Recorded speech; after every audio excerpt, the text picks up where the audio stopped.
I wanted to get on here and just, talk a little bit. So I'm Gina of Gina Renee RN Budgets. I'm contemplating a name change, but it's not going to be anything major.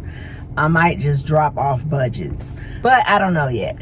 So I was sitting here because I was driving to pick my daughter up from her job, and I just was kind of thinking about, life in general. And I was thinking about the fact that, like my title, my life after 50. Okay, so I'm 53 years old to be exact. I'll be 54 in January. And I started to think about how I was 22 when I got married and had my son. And then I had my girls 3.5 years later. I had twins 3.5 years later.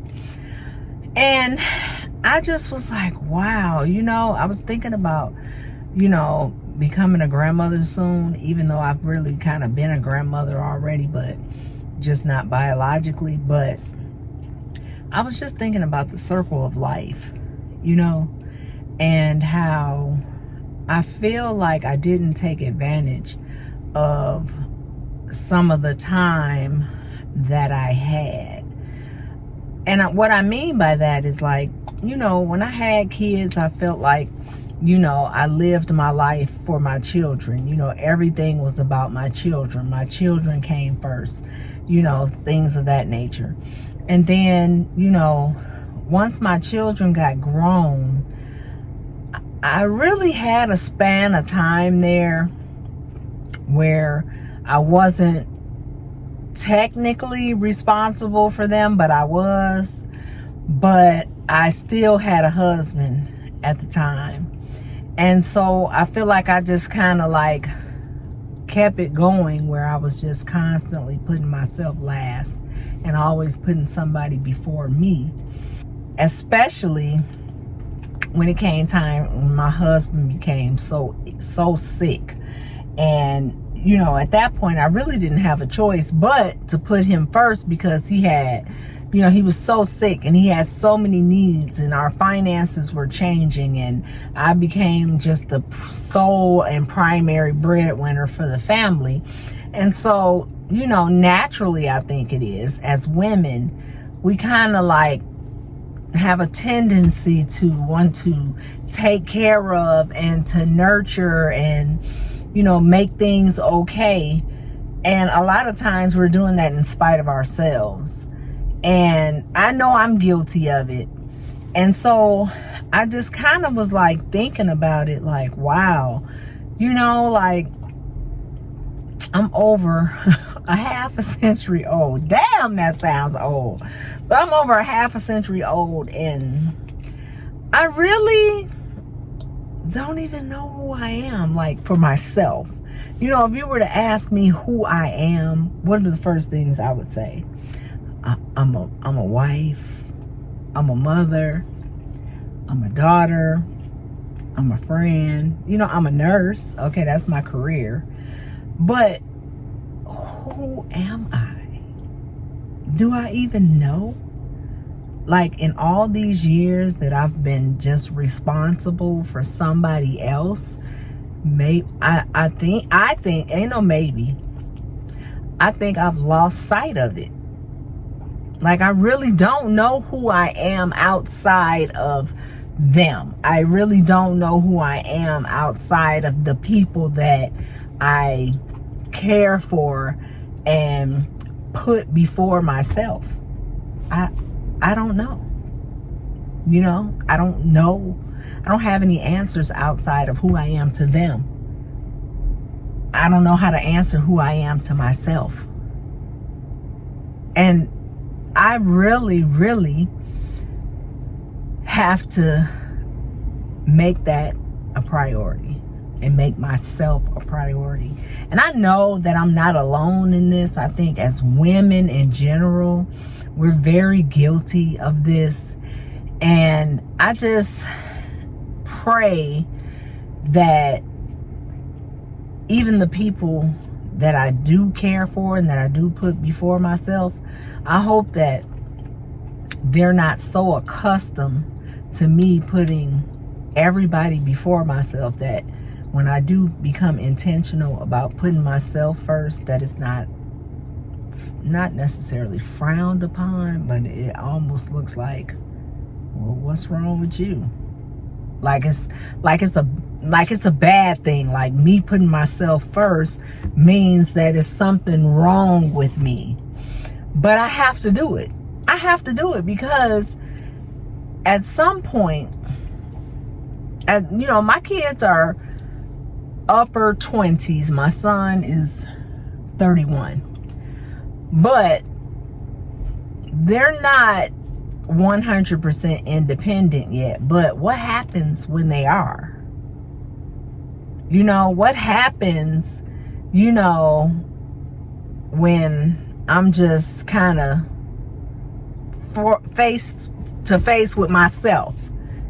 Will I even recognize that person? Like, what do I do with that person? Like, have y'all ever felt that way? Leave a comment down below if you can relate to what I'm saying, that you so consumed with the people and the needs of the people around you that when it's all said and done, you have nothing left for yourself. I know it's like that, not just as women, but caregivers. That being a caregiver, it's a very selfless job, but it's almost like it's not optional. It's presumed. Does that make sense? Like, you know what I'm saying? It's not something you sign up for. It's something that just happens and you get thrown into it. And it's almost like not a question of like, is this something that you want to do? It's just presumed that you just take on that role. You know what I mean? And it's not easy. It's not easy. It's not easy. Like, I've had days, guys, where I literally had to pray my way through it as a caregiver. I really do. And I'm a nurse by trade. It's something that I do for a living, but I get paid to take care of those patients. I do.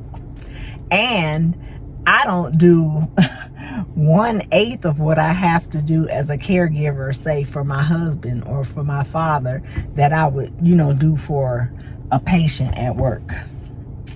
And this is like, it's a free job. Don't get me wrong. I feel blessed that, I'm able to do it. I feel blessed that my husband has somebody that can step in and take care of him, and because it's caregivers and you have to deal with every aspect of their care, where you can say, like, say my husband, he has to, and that's not minimizing what he has to deal with, not at all, right? He has to deal with the fact that he's facing cancer, or the life changes that have happened to him due to cancer.